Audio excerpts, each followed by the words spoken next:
Ketika Samiri mengembara ke seluruh dunia, dia sampai ke segitiga Bermuda, sebuah area lepas pantai Samudra Atlantika yang menghubungkan 3 titik. Florida, ada Miami di sana, ada Puerto Rico, dan ada Bermuda. Segitiga ini adalah tempat di mana Ajazil membangun istananya dari kristal cahaya.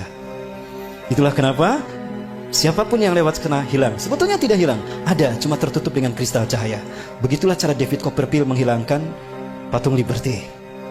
Begitu pula cara David Blank menghilang. Dia tidak menghilang, tapi dia bersinergi, bersenyawa dengan jin, sehingga kristal cahaya menutup pandangan kita, sehingga dia tidak terlihat, nyaris tidak terlihat. Dan itu pula yang terjadi ketika Nabi Muhammad SAW menghilang di Madinah 8 jam, tiba-tiba muncul lagi di tengah-tengah sahabat, karena bersentuhan memasuki alam jin. Ketika kita masuk ke dimensi jin berada, maka kita tidak akan terlihat saat itu. Dan di sana berdiri singgasana iblis yang terbuat dari kristal cahaya.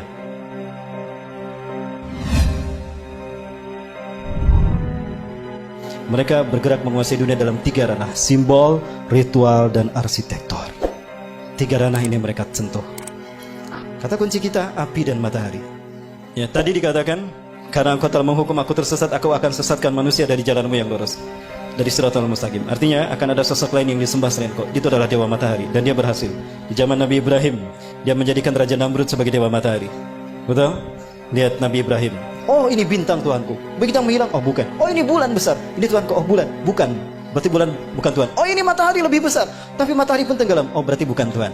Itu apa maksudnya? Nabi Ibrahim untuk menunjukkan kalau bulan, bintang, dan matahari bukan Tuhan.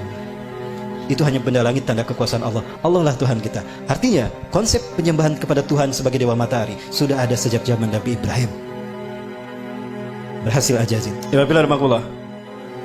Persia, Iran, ya, kaum Zoroaster menyembah Dewa Matahari. Raja yang mereka sembah adalah Dewa Matahari, Ahura Mazda. Penyebar pemuka agama Zoroaster disebut Magi. Cara mereka mendakwahkan Zoroaster, Magi ini dengan cara sihir, magic.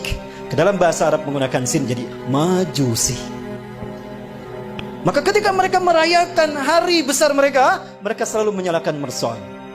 Maka ketika umat Islam merayakan pergantian tahun baru Masehi, saat itu mereka disesatkan 3 agama.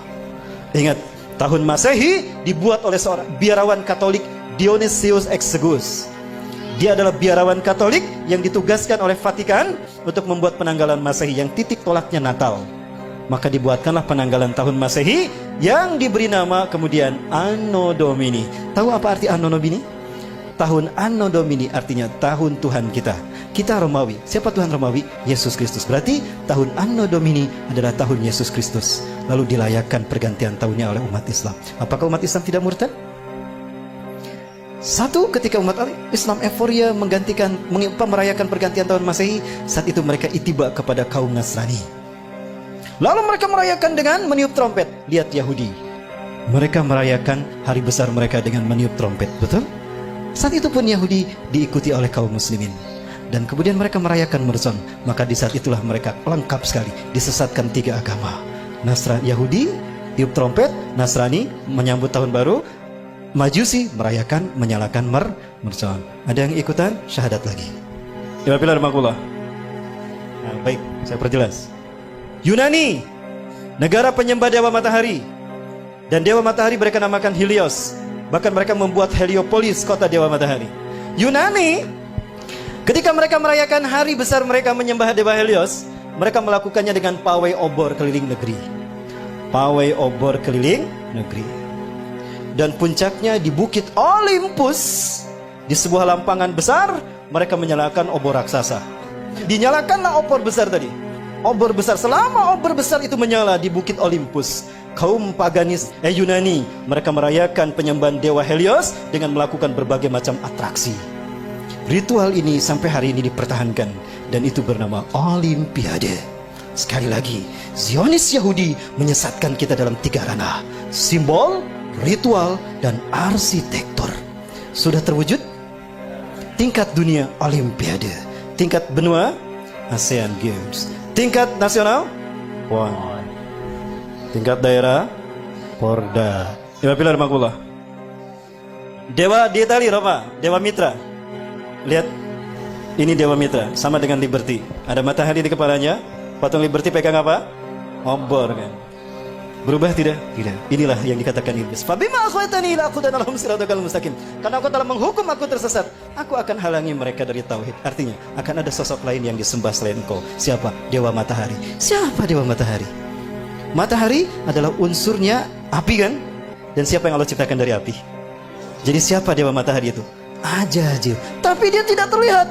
Maka dia butuh sosok manusia yang menjadi kembaran dia seutuhnya. Samiri. Jadilah dia Dwi Tunggal. Siapapun yang mengangkat tangannya seperti, berarti dia komitmen kepada iblis dan Dajjal.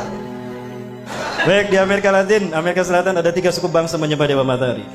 Suku Aztec di Meksiko menyembah Viracocha. Suku Inca menyembah dewa Inti di Brazil. Suku Maya menyembah dewa Kukulcan di Amerika Latin. Ya. Dan di Mesir ada Horus, dewa matahari. Dan Horus selalu digambarkan dengan kepala burung. Kenapa? Ketika Tuhan turun ke bumi selalu menggunakan burung. Dan burung adalah simbol singgasana tinggi. Maka siapapun yang menjadikan burung sebagai simbolnya, maka dia merdeka, akan merdeka abadi. Maka jadilah burung simbol kemerdekaan setiap. Kebetulan atau sesuatu yang sudah direncanakan? Apakah ini hanya begitu saja kebetulan? Bukankah iblis sudah berkata, aku akan sesatkan mereka dari jalanmu yang lurus, dari tauhid. Segitiga satu mata. Ingat? Segitiga digunakan iblis karena dia melihat ke bawah. Dia berada di langit ingin berkuasa di dunia. Ajazil menghadap ke bawah. Samiri pun sama, dia ingin berkuasa sebagaimana Tuhan di langit. Maka segitiganya menghadap ke atas. Keduanya bertemu di segitiga Bermuda. Pertemuan mereka simbolnya seperti apa? Ini simbol mereka. Betul? Dari sinilah filosofi pertemuan iblis dan Dajjal, yang kalau disimbolkan dengan tangan seperti ini. Dan ini angka 11. Dan kembar. Itulah WTC 911. Menggeser nama keberadaan Tuhan. Kecelakaan, kecelakaan, call 911, call 911. Tuhannya hilang. Musibah, musibah, call 911. 911 yang disebut Tuhannya hilang. Keberadaan Tuhan digeser. Yang pertama disebut manusia ketika akan terjadi musibah kecelakaan. 911. 9 tambah 11 berapa? 11. 9 tambah 1 10. 10 tambah 1 11. Itu simbol pertemuan iblis dan Dajjal yang mengaku maha tinggi. Dan itulah WTC. Dan WTC dihancurkan di titik balik pertama di milenium ketiga. Milenium ketiga itulah yang disebut dengan Y2K. Kepada dunia, dunia latah, bahkan negara Arab termasuk Indonesia, kami siap menyambut Y2K, betul? Di tahun 2000 tuh, we are ready to visit Y2 km. Padahal Y2K syarat berbau muatan ideologis. Y2K bagi orang Kristen adalah singkatan dari Year of the Jesus Kingdom. Dan Y2K bagi Yahudi adalah Year of the Jewish Kingdom. Artinya 1000 tahun terakhir sebelum hari kiamat. Itu adalah tahun bagi berdirinya singgasana Tuhan di muka bumi.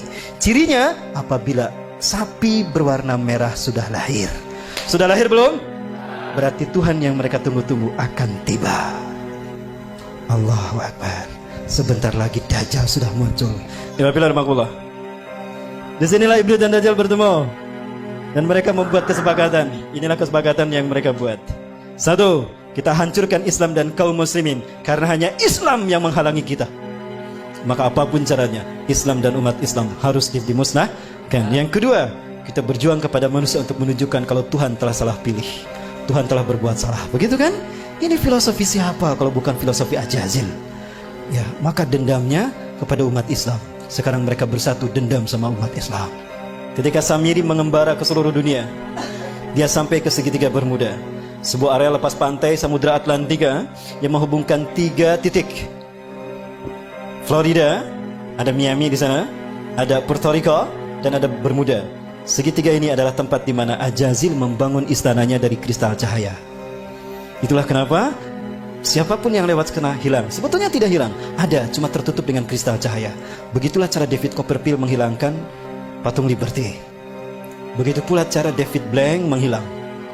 Dia tidak menghilang, tapi dia bersinergi, bersenyawa dengan jin, sehingga kristal cahaya menutup pandangan kita, sehingga dia tidak terlihat, nyaris tidak terlihat. Dan itu pula yang terjadi ketika Nabi Muhammad SAW menghilang di Madinah 8 jam, tiba-tiba muncul lagi di tengah-tengah sahabat, karena bersentuhan memasuki alam jin. Ketika kita masuk ke dimensi jin berada, maka kita tidak akan terlihat saat itu. Dan di sana berdiri singgasana iblis yang terbuat dari kristal cahaya. Nah, di pertemuan itu Ajazil sangat gembira ketika Samiri datang. Come here Sam, come here Sam. Samiri, Ajazil selalu memanggil seseorang dengan satu suku kata pertama.